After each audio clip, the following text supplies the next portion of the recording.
Ousmane Dembélé's name on the Ballon d'Or trophy tonight felt like a punctuation mark in a story that has been building for years. And the ceremony's most striking moment wasn't a speech or a celebration, but the empty space where Real Madrid representatives might have stood. The absence of Los Blancos was impossible to miss, a silent echo of last year's controversy over Vinicius that has clearly left wounds. That absence transformed an individual triumph into a broader narrative about power, pride, and the fragile diplomacy of elite football.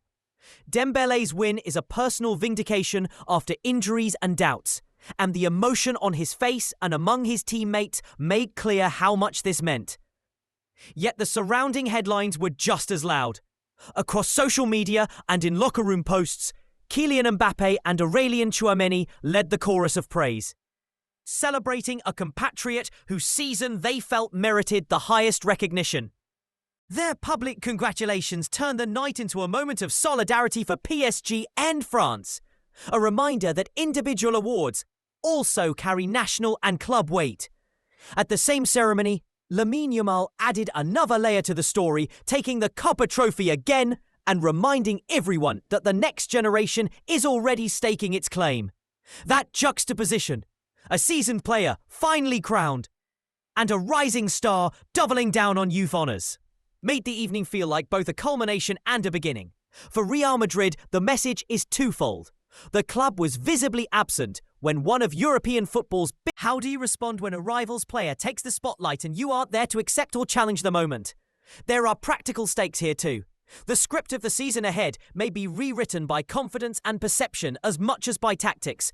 A trophy like the Ballon d'Or can amplify momentum for a club or a player, and Dembélé's coronation hands PSG a narrative advantage. Real Madrid, meanwhile, has a clear objective. Make sure the next time an elite individual award is handed out, someone from their dressing room is holding it. That pressure plays directly into transfer strategy, player management, and even the narratives coaches and captains curate. If Xabi Alonso's Real can turn early signs into consistent dominance, and if Kylian Mbappé remains in the conversation, then Los Blancos could still produce their next Ballon d'Or contender. But the gap between intention and outcome is narrow in modern football. And tonight's ceremony showed how quickly optics can tilt influence. For players like Dembélé, the trophy rewrites personal history. Years of adversity, rehabilitation, and whispers are replaced by a clear public achievement. For young stars like Yamal, the consistency of recognition cements a rising profile that clubs and sponsors will watch closely. For fans, the moment is combustible. Pride, grievance, hope and rivalry mix into a potent brew that will shape headlines and social feeds for weeks. The broader lesson is simple. Individual awards no longer sit isolated from club politics. They are part of a living ecosystem, where absence is as loud as presence, where a social media message from Mbappé or Tchouameni has real diplomatic weight, and where a trophy can tilt bargaining power in transfer windows and contract talks. As the season begins in earnest, everyone from boardrooms to broadcast booths will be measuring distance. How far can PSG ride this wave?